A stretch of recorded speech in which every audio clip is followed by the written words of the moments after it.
the Ambani clan as well. Shilpa.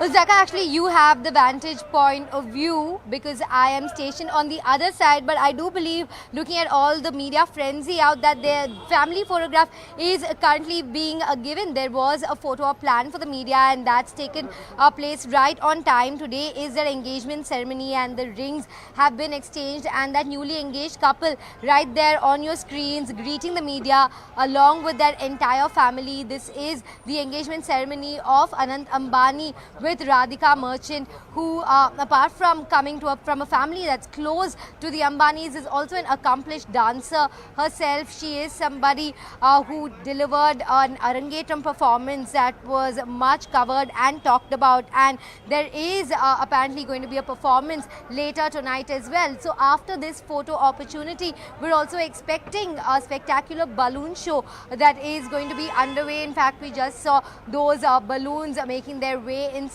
and along with a lot of guests who've started making a beeline. There are multiple entries to the Ambani residence. This is the Antilia, the famed Antilia, one of the main gates, which is where the gates open for just a few seconds. For a glimpse of that, a photo opportunity on our screens currently. I believe that entire family there posed for that, and after which there is going to be a ring ceremony. It is also going to be a very religious affair today with Ganesh Puja that's going to be taking place. There's going to be a walk in the Vishnu garden as well, and a performance that in fact many are asking me about. I'm also joined by my colleague Mihir Trivedi, who joins me at Antilia. Mihir, that performance that's slated to take place later today is the talk of the town, and I'm being asked who is going to be performing tonight. Yeah, that's a big secret at this point, but remember, we are seeing a lot of activity not only inside but outside on the streets also. There are several onlookers who have gathered here.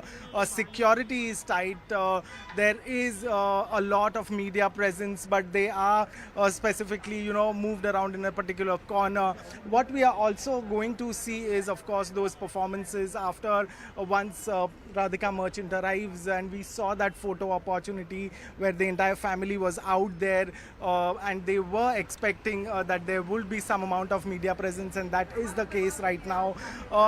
Yes, as far as the performances are concerned, it is a big secret, but some of the family members we do expect that will be performing today, considering it's a big day, it's an auspicious day, it's a very important day. Absolutely, Mihir. Absolutely. We'll keep an eye on that. Thank you very much. And back to you. All right, we'll keep coming back to Shilpa and Mihir through the course of this evening. The standoff between the Olympic wrestling champions and the Federation President Brij Bhushan Singh is far from being resolved. For the second day today, wrestlers sat on protest at Jantar Mantar. They met with a senior representative of the Sports Ministry. The ministry has also written to the Federation asking for an explanation, for which they have 72 hours time.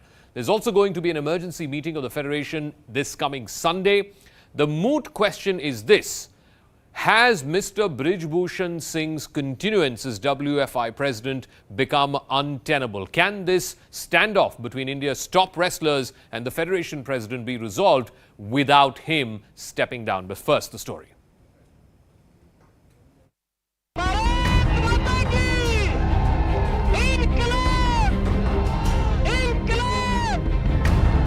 For the second straight day, India's most decorated wrestlers landed up at Delhi's Jantar Mantar to protest against Wrestling Federation Chief Brij Bhushan Singh. इसमें कोई भी politics ना घुसाए। हम यहाँ पे खड़े हैं और किसी से डरने की जरूरत नहीं है, हम सब साथ में हैं। They are demanding action against Singh and several coaches for allegedly sexually harassing and mentally torturing female wrestlers over the years. दुख की बात है कि पहलवानों को मैच छोड़ के, अपनी ट्रेनिंग छोड़ के यहाँ पे आना पड़ रहा है। हमारे साथ इतना कुछ हुआ है सीनियर में आने के बाद, तो जो सीनियर के हमारे जो पहलवान हैं जिन्होंने आवाज उठाई है, उनके साथ पिछले 8-10 साल में कितना कुछ हुआ होगा, आप वो सोच सकते हैं। हम चाहते हैं कुश्ती एक नए जीवन को। Tokyo Olympics bronze medalist Bajrang Punia accused Singh of running the federation like a dictator. नहीं चाहते कि हमारे ऊपर कोई कल किसी का भी, आप लोगों में से किसी का बच्चा रेसलिंग में आए तो वो किसी दबाव में प्रैक्टिस करे, खुल के अपना जो जीवन है, अपनी जो ट्रेनिंग है वो कर सके। Fellow wrestler Babita Phogat came on behalf of the government and assured support to the wrestlers. मैंने कहा है, मैंने कह दिया है, जो भी खिलाड़ी चाहते हैं कोशिश करेंगे वैसा। मैम क्योंकि एक ही डिमांड है खिलाड़ियों की, मैम आप भी खिलाड़ी हैं और बड़े गंभीर आरोप लगे हैं ब्रिजभूषण जी पे और आप सरकार की तरफ से लगे हैं तो उसके ऊपर एक्शन भी लिया गया है, ऐसा नहीं कि एक्शन नहीं लिया गया है। Soon after, the sports ministry summoned the protesting wrestlers for a meeting. इस्तीफा तो हम उनका लेके ही रहेंगे। अगर हमें और ज्यादा उकसाया गया तो हम उनको जेल में भी डलवाएंगे। हम चाहते हैं कि उनका इस्तीफा लीजिए और उन पे कार्रवाई की जाए।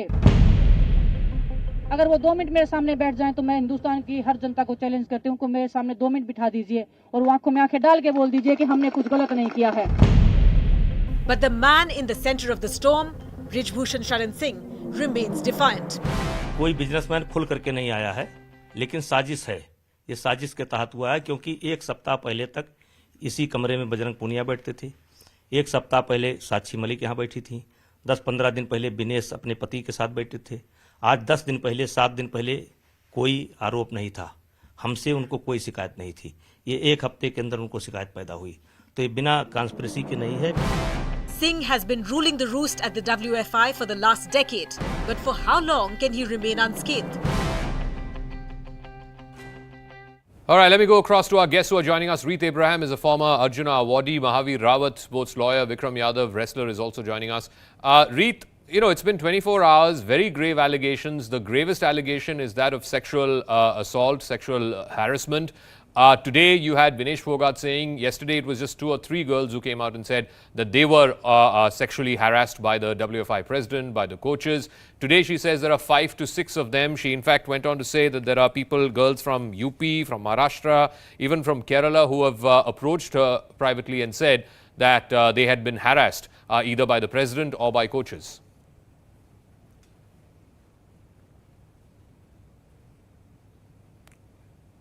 Reet Abraham, can you hear me? Yeah. Go ahead. I've been reading about it in the papers and also, watching the news. And it's really sad that things like this are still happening. I mean, earlier also there were a lot of instances where girls have complained that they've been sexually harassed, and they didn't have the courage to come out in the open and complain. But I'm really happy that if such a thing has happened, the girls are coming out and asking for those who have done such things to be punished. And there is support from all of us for something like this happening. It's really unfortunate. And it's not a simple claim that they're doing that. There's so many of them saying that they have been sexually harassed. Mahayudh Rawat, Mr. Brij Bhushan Singh, I don't see this issue getting resolved until Brij Bhushan Singh steps down. It's got to a position where his continuance is untenable. But the problem is that the WFI is controlled by him. As these wrestlers said today earlier, both Bajrang Punia and Vinesh Phogat said, it's not just about his removal. He can be removed, yes. But the problem is he will just put one of his proxies to continue running the show by proxy.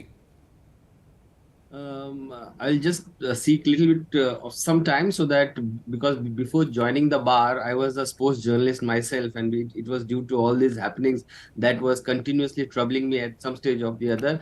I found, just like many players, the courage to leave the profession and join the bar. So that's on one. So I understand what the players are going through, and I also understand from a legal point of view what right now the position is. But what really is troubling me is the statements of our wrestlers. If someone has sexually assaulted anyone, forget a star player, forget anyone, there should not be any second thought. I just heard Vinesh Phogat saying that हम चाहते हैं वो चले जाएं, और अगर हमें ज्यादा उकसाया गया तो हम उन्हें जेल जाना पड़ेगा. If he has sexually assaulted even a single athlete, he should be behind the bars. So there is no compromise factor in it, because now, as a sports realm, it has gone to now criminal liability realm. Yes. So it is no longer a place where you say कि नहीं आप हट जाइए, आप एकदम system clean कीजिए. यानी अगर someone keeps doing this, but one day just leaves his post and position, so is he allowed to do all these sexual assaults? So these type of statements are just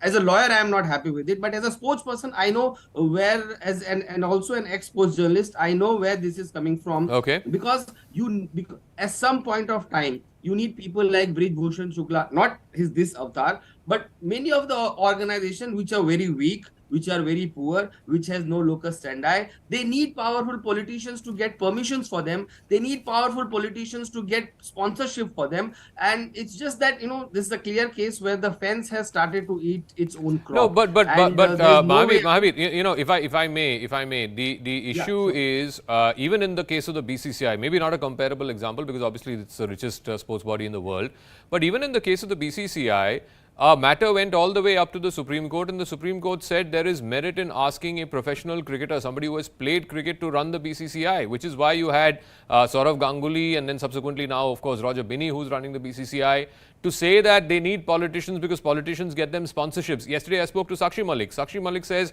Tata Motors is the sponsor of the team. The wrestlers haven't got any of that money. That money has gone to the WFI officials.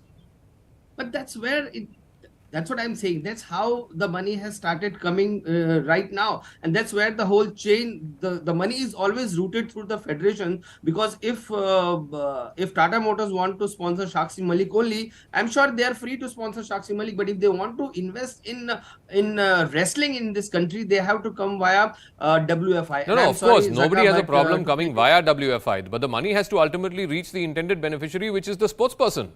If none of that money is reaching the sportsperson or facilities for the sportsperson, then what is the point of that money? Them the money, they have got all the right to check the audits of these companies. These federations are getting audited. So who are auditing them? Okay. If there are flaws in their audit, what is the sports Let me ask Vikram Yadav. Vikram Yadav, ये जो wrestlers आए हैं 2 दिन से सड़क पे बैठे हैं, वो जंतर मंतर पे प्रोटेस्ट कर रहे हैं. बिगेस्ट एलिगेशन जो उन्होंने लगाया है सेक्सुअल हैरेसमेंट का है, यौन शोषण का है. But other than that they also said कि ट्रायल्स को जो सिस्टम था, जो प्रोसीजर था ट्रायल्स के लिए, उसको ज़बरदस्ती चेंज करा गया. कैंप्स लगा रहे हैं गोंडा में, बाकी जगह यूपी में जो फार अवे और रिमोट हैं. And most importantly they are saying पूरा मैल एडमिनिस्ट्रेशन हो रहा है world wrestling federation of India में. तो क्या ये इल्ज़ाम जो लगा रहे हैं इसके लिए कुछ प्रूफ है या बस आके बैठे हैं और बोल रहे हैं कि ऐसा ऐसा हो रहा है, इन चीज़ों को बदला जाना चाहिए? नहीं, कुछ तो सच है और कुछ होगा, शायद प्रूफ होगा. और ये इल्जाम जो लगाया गया है उसकी जानकारी करें, देखे गौर से छानबीन की जाए इसकी. नहीं, ये भी कहा जा रहा है कि सारे जो रेसलर्स बैठे हैं सड़क पे वो सब हरियाणा से आए हैं. ये हरियाणा और बाकी जो स्टेट फेडरेशंस हैं उनके बीच के लड़ाई में ये WFI प्रेसिडेंट और रेसलर्स फंस गए हैं. क्या उसमें कुछ सच्चाई है? नहीं, बिल्कुल सच्चाई है. देखो, जो बड़े बड़े पहलवान हैं जैसे बजरंग पुनिया हैं और मैं यूपी से हूँ, मैं आगरा से हूँ, और उनकी जानकारी की जाए, कड़ी से कड़ी मतलब जानकारी की जाए और इसमें छानबीन करके तब देखा जाए. Okay, all right. We're just getting in word that Prime Minister is speaking in Mumbai at the inauguration of the Mumbai Metro 2. Let's cut across live to those pictures. Bharat माता की, भारत माता की.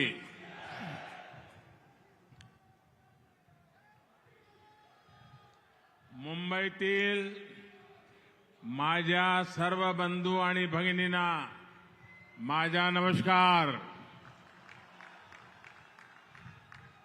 महाराष्ट्र के राज्यपाल श्रीमान भगत सिंह कोश्यारी जी, मुख्यमंत्री श्रीमान एकनाथ शिंदे जी, उप मुख्यमंत्री श्रीमान देवेंद्र फडणवीस जी, केंद्रीय मंत्रिमंडल के मेरे सहयोगीगण, विधानसभा स्पीकर श्री राहुल नार्वेकर जी, महाराष्ट्र सरकार के सभी अन्य मंत्रीगण, सांसद और विधायकगण और विशाल संख्या में पधारे आए हुए मेरे प्यारे भाई और बहनों, आज मुंबई के विकास से जुड़े 40,000 करोड़ रुपए के प्रोजेक्ट्स का लोकार्पण और शिलान्यास यहां हुआ है. मुंबई के लिए बेहद जरूरी मेट्रो हो, छत्रपति शिवाजी टर्मिनस के आधुनिकीकरण का काम हो, सड़कों में सुधार का बहुत बड़ा प्रोजेक्ट हो और बाला साहब ठाकरे जी के नाम से आपला दवाखाने की शुरुआत हो। ये मुंबई शहर को बेहतर बनाने में बड़ी भूमिका निभाने वाले हैं। थोड़ी देर पहले मुंबई के स्ट्रीट वेंडर्स को भी पीएम स्वनिधि योजना के तहत बैंक खातों में पैसा पहुंचा है। ऐसे सभी लाभार्थियों को और हर मुंबईकर को मैं बहुत बहुत बधाई देता हूं। भाई और बहनों, आजादी के बाद पहली बार आज भारत बड़े सपने देखने और उन सपनों को पूरा करने का साहस कर रहा है। वरना हमारे यहां तो पिछली सदी का एक लंबा कालखंड सिर्फ और सिर्फ गरीबी की चर्चा करना, दुनिया से मदद मांगना, जैसे तैसे गुजारा करने में ही बीत गया। ये भी आजाद भारत के इतिहास में पहली बार हो रहा है जब दुनिया को भी भारत के बड़े बड़े संकल्पों पर भरोसा है। इसलिए आजादी के अमृत काल में विकसित भारत के निर्माण की जितनी उत्सुकता भारतीयों को है, उतना ही आशावाद दुनिया में भी दिख रहा है। और अभी सिंधे जी दावोस का अपना अनुभव वर्णन कर रहे थे। ये सब जगह पे यही अनुभव आ रहा है। भारत को लेकर दुनिया में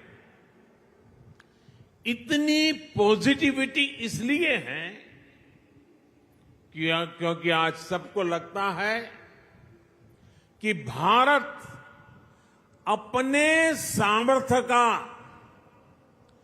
बहुत ही उत्तम तरीके से सदुपयोग कर रहा है। आज हर किसी को लग रहा है कि भारत वो कर रहा है जो तेज विकास के लिए, समृद्धि के लिए बहुत आवश्यक है। आज भारत अभूतपूर्व आत्मविश्वास से भरा हुआ है। छत्रपति शिवाजी महाराज की प्रेरणा से स्वराज और सुराज की भावना आज के हिंदुस्तान में डबल इंजन सरकार में प्रबल रूप से प्रकट होती है। भाई और बहनों, हमने वो समय देखा है जब गरीब के कल्याण के पैसे घोटालों की भेंट चढ़ जाते थे। टैक्स पेयर से मिले टैक्स को लेकर संवेदनशीलता का नामो निशान नहीं था। इसका नुकसान करोड़ों करोड़ों देशवासियों को उठाना पड़ा। बीते 8 वर्षों में हमने इस अप्रोच को बदला है। आज भारत फ्यूचरिस्टिक सोच और मॉडर्न अप्रोच के साथ अपने फिजिकल और सोशल इंफ्रास्ट्रक्चर पर खर्च कर रहा है। आज देश में एक तरफ घर, टॉयलेट, बिजली, पानी, कुकिंग गैस, मुफ्त इलाज, medical college, AIIMS, IIT, IIM जैसी सुविधाओं का तेज गति से निर्माण हो रहा है। वहीं दूसरी तरफ आधुनिक कनेक्टिविटी पर भी उतना ही जोर है। जिस प्रकार के आधुनिक इंफ्रास्ट्रक्चर की कभी कल्पना होती थी, आज वैसा इंफ्रास्ट्रक्चर देश में बन रहा है।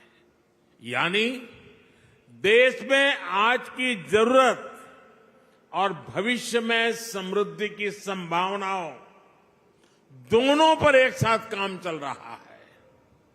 दुनिया की बड़ी बड़ी अर्थव्यवस्थाएं आज बेहाल है, लेकिन ऐसे मुश्किल समय में भी भारत 80 करोड़ से अधिक देशवासियों को मुफ्त राशन देकर के कभी भी उनके घर का चूल्हा बुझने नहीं देता है। ऐसे माहौल में भी भारत इंफ्रास्ट्रक्चर के निर्माण पर अभूतपूर्व निवेश कर रहा है। ये आज के भारत की प्रतिबद्धता को दिखाता है। विकसित भारत के हमारे संकल्प का प्रतिबिंब है। भाइयों और बहनों, विकसित भारत के निर्माण में हमारे शहरों की भूमिका सबसे अहम है। इसमें भी अगर हम महाराष्ट्र की बात करें तो आने वाले 25 वर्षों में राज्य के अनेक शहर भारत की ग्रोथ को गति देने वाले हैं। इसलिए मुंबई को भविष्य के लिए भी तैयार करना ये डबल इंजन सरकार की प्राथमिकता है। हमारी ये प्रतिबद्धता मुंबई में मेट्रो नेटवर्क के विस्तार में भी दिखती है। 2014 तक मुंबई में सिर्फ 10-11 किलोमीटर तक मेट्रो चलती थी।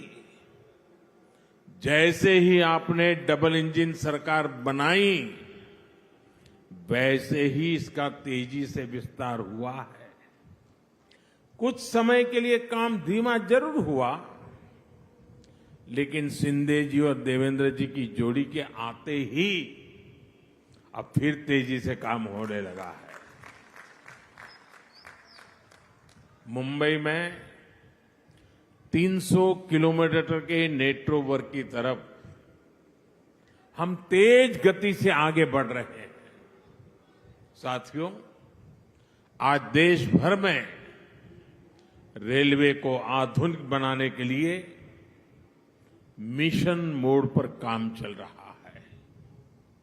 मुंबई लोकल और महाराष्ट्र की रेल कनेक्टिविटी को भी इससे फायदा हो रहा है।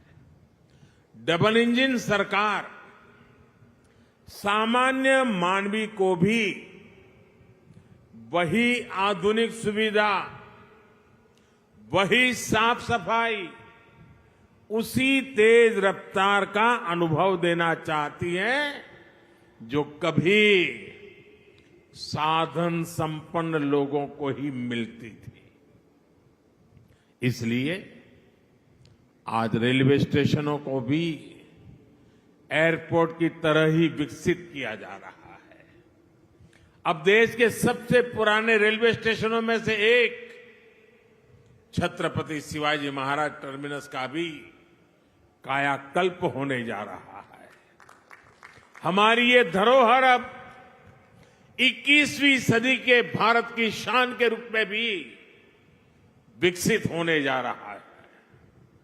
यहां लोकल और लंबी दूरी की ट्रेनों के लिए अलग अलग सुविधाएं बनेगी।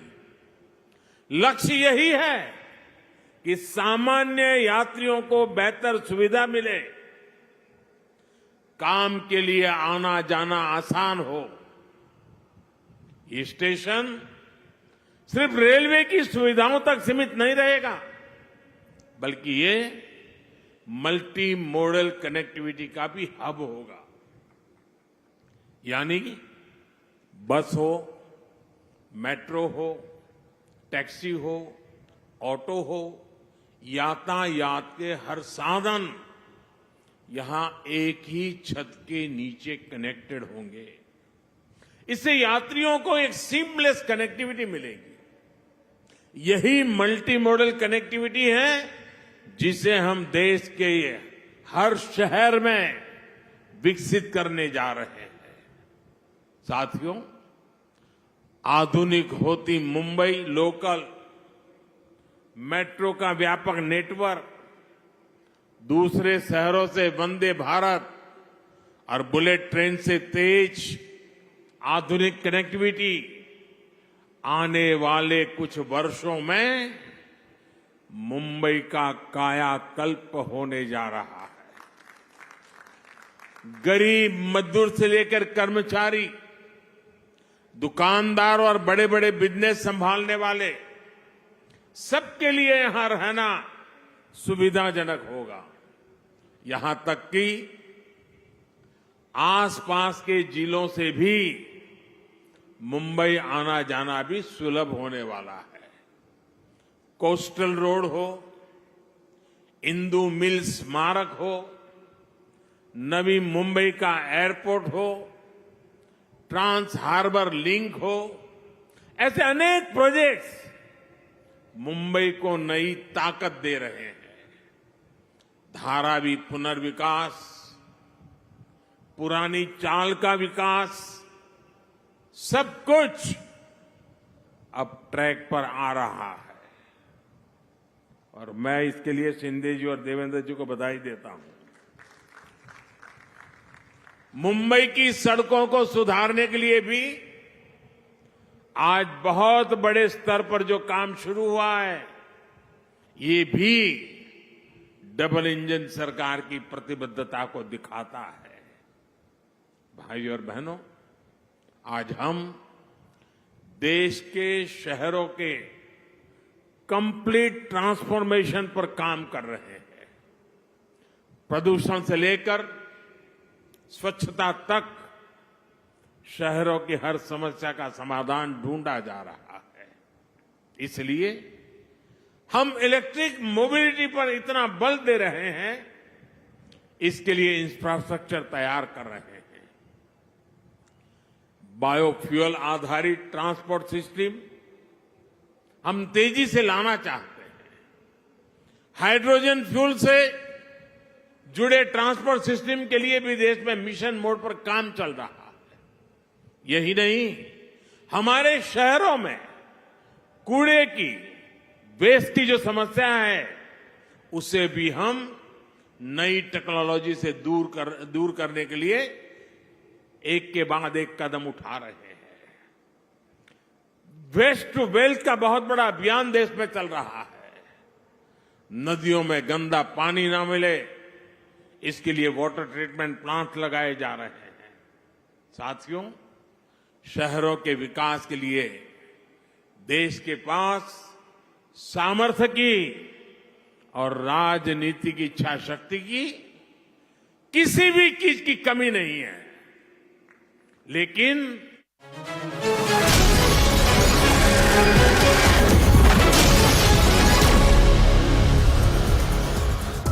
Good evening. Thanks a lot for staying with us here at CNN News 18. If you're a woman living in the national capital, you need to see this and ask, is there no country for women? Days after the Anjali case, the horrific drag case in Delhi, a woman out in the streets on the 31st of December was dragged for 10 to 12 kilometers by a Baleno. Today, the DCW chief, Swati Baliwal, was harassed and then dragged once again on the streets of the national capital. The DCW chief, who was out inspecting the ground situation, was approached by a man, harassed and then dragged. If this is the reality for the DCW chief, then where do the rest of us go is a question that we're all asking today. Is safety of women just a farce as far as the national capital is concerned?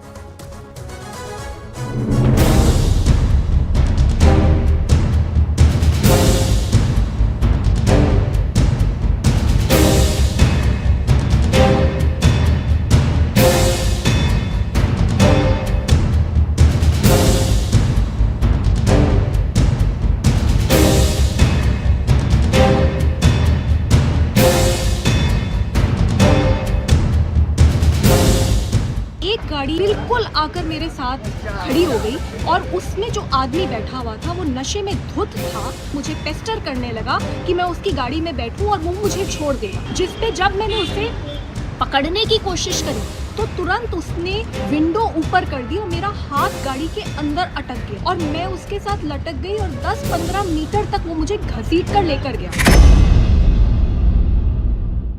So the